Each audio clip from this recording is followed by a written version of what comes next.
Hello, welcome to today's episode where we discuss the laws of cricket. Today we are going to discuss three laws: Law 6, the pitch; Law 7, the creases; and Law 8, the wickets. Let us begin with talking about the pitch.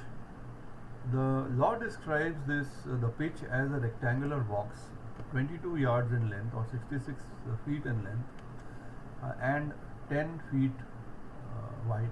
It is a 10 by 66 feet rectangular box where the middle stump is in the center, and 5 feet on either side of the middle stump is the pitch is falls 5 feet on this side, 5 feet on this side. Now coming to how you mark out a pitch, if you have ever done it before, and I think umpires should learn to mark out the pitch. We in first class cricket, it has been regular for us to go and check the previous day on the previous day. What we do is start with the center stump at one end and draw a line there, that which is, you may mark it 10 feet or 10 feet, 2 points, take 2 nails and put them there, 10 feet. There is a line there, a string can be used to mark it. The center of it is where the middle stump will be sunk. From that line you draw two verticals. This is the outside of the pitch, edge of the pitch. Draw two verticals and of equal length of 22 yards or 66 feet, and join it there on the other side. You have to make sure that this is a proper rectangle, and it helps you if you know the Pythagoras theorem, how you can't have a pitch which is this way or this way. It can go slightly alright. If it is a trapezium, it has to be absolutely straight, and you have to use the Pythagoras theorem to make it straight. And you can also check it by the diagonals. Like the properties of a rectangle is that the two diagonals are equal, which is 67.5 feet with a small margin there.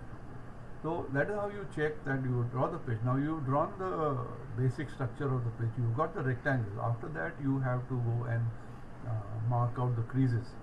Now we'll come to the creases in a while. Now after you have marked out the 10 by 66 proper rectangle, you need to know one of the regulations that you need to know, that in case on some grounds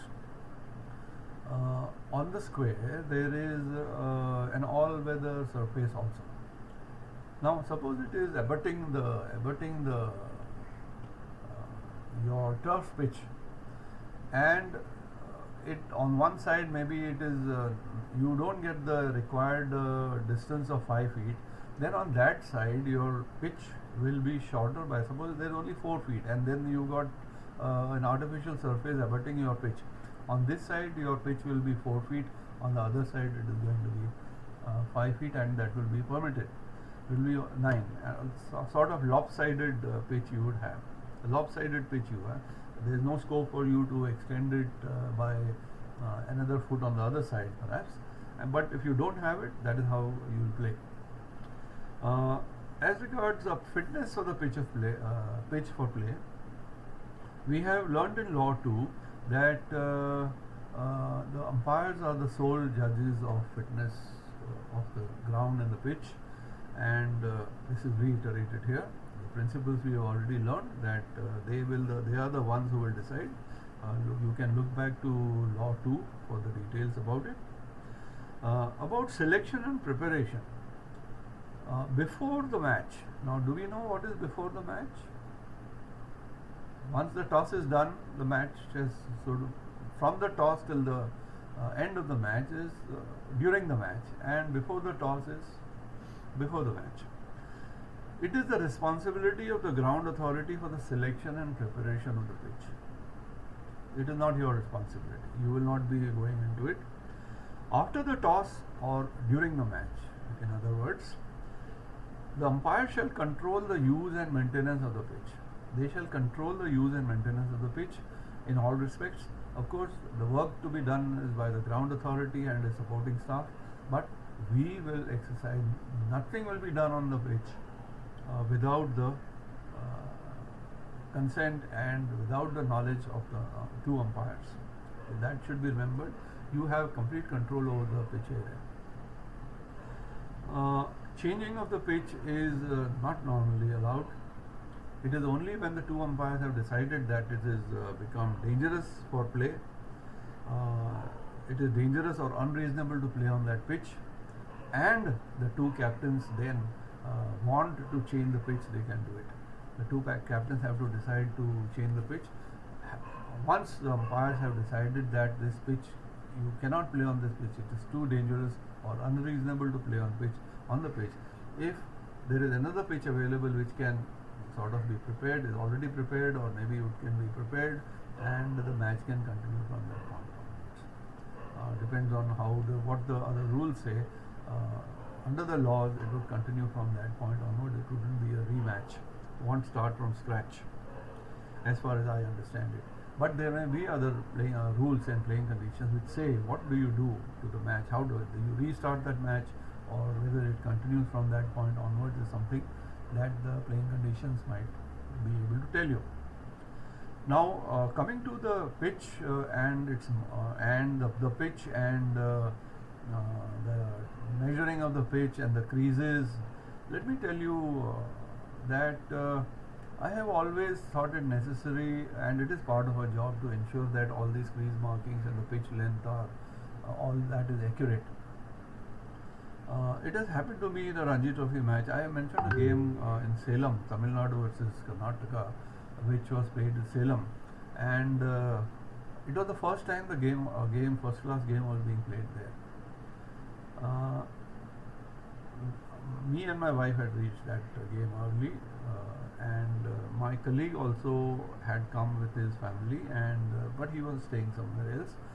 And he told me that on the previous day of the match, we are supposed to go and take charge of the ground, check the implements of the game and everything. So I was reaching there a little early. My colleague said, we can start with the proceedings. And now I had told the ground staff, the attending staff there, when I had visited them in the morning, that I will be coming in the afternoon. Please just mark the 4 points, prepare a rectangle, and let us do the measurements. And after that, you can proceed with the crease markings once we are sure about that box. But when I reached there in the afternoon, I found that they had finished the job. I mean, they had finished the creases, very immaculately marked creases, very clean. The ground looked real good, red soil, well watered, that area clean, and very good markings. Now, as is my habit, I fished out my measuring tape. I always carry with me as part of my equipment a 30-meter tape. I would advise all umpires to perhaps have one in their kit. Don't use the ones with the groundsman uses. Generally, I have found that they tend to, unless it is a metal tape. Otherwise, if it is a fabric tape which has got metal string within for reinforcement, that over time tends to stretch. One groundsman will hold it at the other end, and the other fellow will stretch it, and over time it will give you wrong measurements. That is what generally happens. So I keep one for myself, which is I don't share with anybody. I never shared it with anybody. One person use if you are using a fabric tape. Metal tapes, nothing generally happens to it, but they are heavier. I fished out my tape and measured it. Now this is a first class game. Big stars playing. I'll tell you who those stars were. And I found that the pitch was 9 inches, 10 inches too long. The pitch was cleanly marked out, 9 or 10 inches too long. So that was a bit shocking. And I told them, look, this is not acceptable. In the meantime, my colleague had also arrived. We told them that, look, this is not acceptable. We can't have this. So one of them actually told us, why don't you carry on with this? Otherwise it will be a mess. I said, look, we can't do that. We've spotted it, and it has got to be corrected before we go into the game. Now you can imagine if we had not checked. Suppose an umpire is a little careless and doesn't check this kind of thing. It is my, I told you, it is my, the way I look at it, it is my job to do it. Therefore, I do it. You have to do, you owe it as a duty to see that it is done. Suppose I had not done it, and Srinivas Venkatraghavan, India's famed off spinner, was playing that game. He was the captain of Tamil Nadu, one of his last games, and I'm sure he would have spotted that difference in the first over. In the first over, any professional spinner would have, maybe a fast bowler might not, but then even then there are so many who would. They would immediately realize this is too long, and Venkat would have come. What would have been my state if I hadn't checked that? So don't let that happen to you. Be on the guard always, because then you'll have no excuse, nowhere to run. So always do the checking. I stress it. All part of your job. I'll always stress it. I can give you another example in Bombay. In one of the very prominent Gymkhana grounds lining the Kennedy Seaface, the Marine Drive, and where some very good Bombay matches are played, and till recently a lot of board matches, junior matches were played. The grounds are a little narrow, so now they do not fit into the regulations, so that is out now. But at that time, junior matches, under 15, under 17 matches used to be played, and in Bombay matches we don't go on the previous day, so but I reach early on the day of the match and fished out my tape to measure. Now this time I found that on this particular ground, the pitch was 9 to 10 inches too small. I called in the groundsman. I said, look, this is my tape, let's check it out. Why is your pitch marked 9 inches too short? And we rectified it, of course. We found out that they used to use a chain. Now there is a linked chain which is generally used nowadays. A lot of it that has gone out of fashion, but that is how this 22 yards came, and then the chain. That they used to use a chain, and one of the links had fallen off. And the junior groundsman, he secured the other end.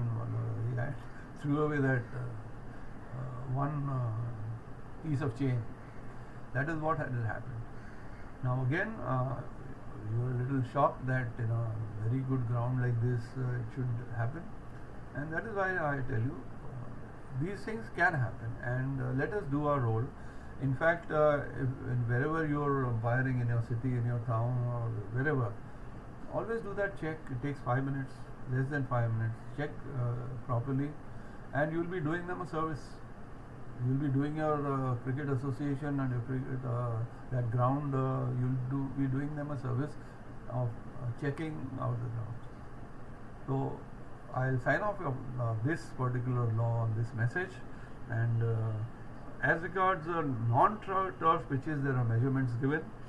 The non-turf pitch has to be a minimum of 58 feet, minimum width of 6 feet. You can't have a non-turf pitch which is less than 6 feet. So those measurements are given, and other details about the maintenance we will come to later. This finishes law 6, the pitch. Now coming to law 7, the creases. There are 3 creases at each end of the cricket pitch.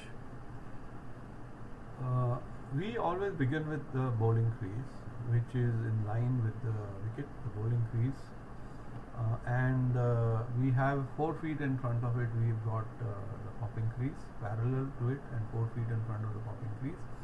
And on the sides we have got what is now called the return crease. So that makes it a complete box. We have got the return crease there. Earlier, to begin with, the name nomenclature return crease, there used to be the bowling crease and 2 lines going back, returning towards the umpire, where the umpire stands, returning. That used to be the return crease. There was no proper box, and the popping crease used to be a straight line in front with no side lines there. That is why it was called the return crease. After a few years, the laws called it the return crease and its forward extension.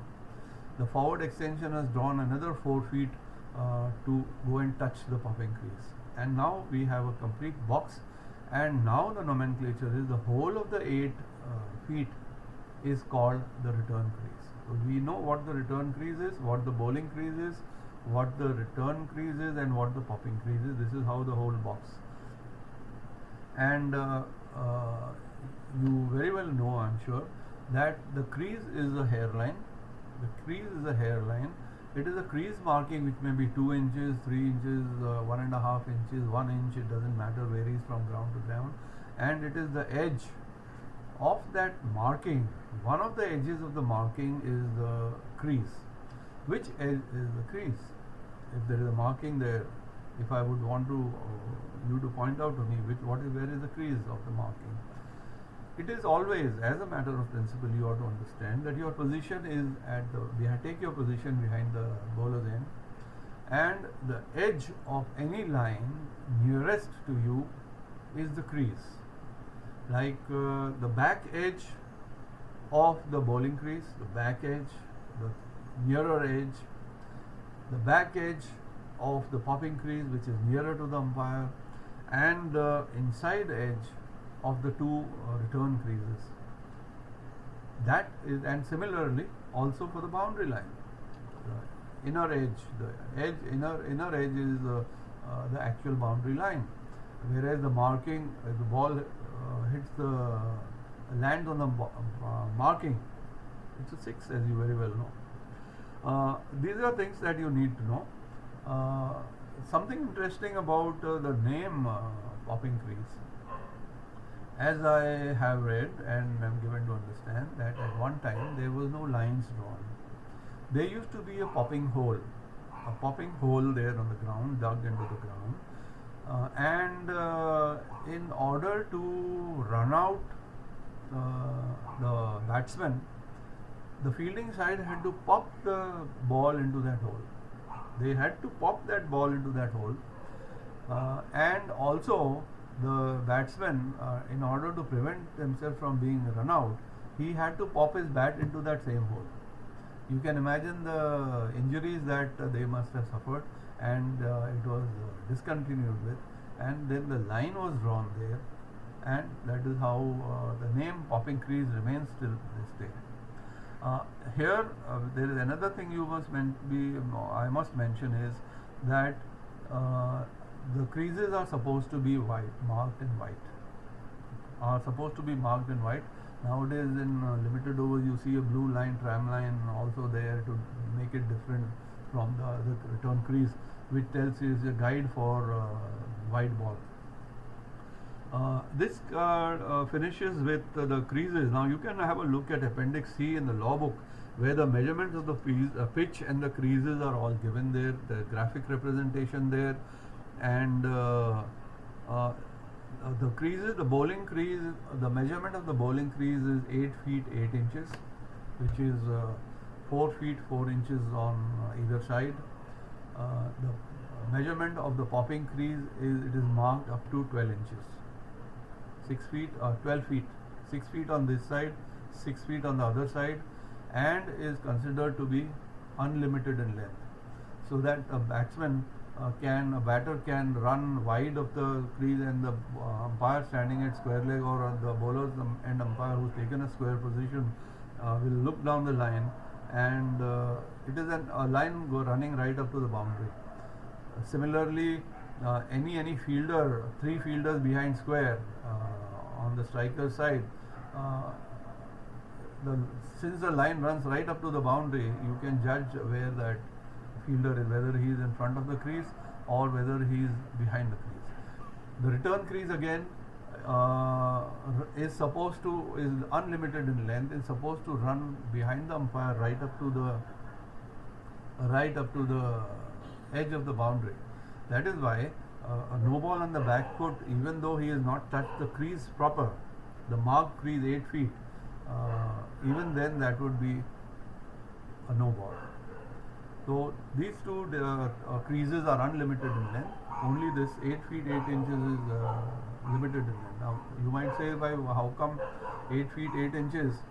At one time the width of the wicket used to be 8 inches, and when they made the wicket 9 inches, they did not increase the length of the bowling crease to 8 feet 9 inches. They let that remain, and that is how it is till the present day, unless they think of increasing it further. That finishes law 7, creases. You know everything about it. Crease markings can be renewed, as we know that they can be they are supposed to be renewed from time to time. Now coming to law 8, the wickets. About the wickets, there are many things. Started with just 2 stumps and 1 single bail, then a middle stump was added, and the 2 bails were used. The height used to be 27, then now presently the height is 28 inches. The width used to be perhaps 7, I don't recall, but definitely 8, and from 8 it became 9 inches. So the wicket comprises of 3 stumps and 2 bails, as we know presently. The height is 28 inches above the playing surface. If you are playing on an artificial surface, which is perhaps half an inch above the ground, your stump will be half an inch above the ground. It won't be sunk right up to the bottom. When you go onto the ground, I would advise you to check all the stumps. You check where the ferrule starts. You check till the top, and see that it's 28 inches. So during all your stumps are like that. All you have to see when repitching stumps at any time during the match, that you must see that the ferrule is sunk up to that point. So you know that you got the 28 inches. The bails can protrude not more than half an inch above the top of the bails. Instructions about the stumps are that they will be cylindrical. Whatever is above the ground will be cylindrical. Inside the ground can be triangular, it can be square, or whatever we are concerned with. What is above the ground has to be cylindrical. The top has to be dome shaped with cutting for the bails, to hold the bails, because we have to ensure that when the bails are dislodged, they should not find any resting place, flat surface on the top of the stump, and they fall off to enable a run out. And you must try to, when you are approving stumps, you must try to ensure that it is dome shaped, and you got a proper groove for the bails, for taking the bails. Otherwise you will have some trouble keeping the bails on, and there are high winds. You can use the method to renew those ferrules. What I used to do was, I used to have a nail of about this thickness. I used to place it on the top and hammer it with a hammer, and it would get renewed. The groundsmen loved that. They used to like those. I used to renew their whole set and give it to them. The bails and the stumps have to be of wood, and sizes, like I told you. Now the sizes also, during our time, the sizes had only the length. We used to bother only about the length. Now the lengths of the barrel and the smaller spigot and the longer spigot, all are given. And if you are preparing for some examination, you have to remember, some of you might be preparing, you have to remember these dimensions which are given there, the spigots. And when in position on top of the stumps, junior cricket, dispensing with the bails is an important provision here regarding the wicket. You can always refer to Appendix D, where a graphical representation of the wickets and the bails and the measurements are all given to you. Dispensing with the bails, it is the umpires who will decide whether to continue the game with bails or whether not to continue. In case the circumstances so demand, the only one I can think of is there are high winds and the bails keep falling off, and the umpires may decide. And once they decide, if they so agree, the bails shall not be used at both ends. You will have to take off bails from both ends, and as soon as it is possible to resume, the winds die down, you should resume the use of bails as soon as possible. circumstances allowing. There are some provisions there which we learn in another part of the laws, which is wicket is down, where the breaking of the wicket, there are certain where you have decided not to play with bails. The breaking of the wicket has a different meaning. Normally, the breaking of the wicket is the bail coming off. When you're not playing with bails at all, there are different set of rules apply. But more of that later when we come to that. So this finishes our episode where we have discussed Law 6, Law 7 and Law 8. Again, here if I may, I was wanting to add something else here. Yes, make sure that these are properly measured out by you. All these measurements, all of these, let me reiterate, because it is our responsibility to do so. At all times we are responsible for making sure that these things are in accordance with the laws. Right? That finishes our session. Bye.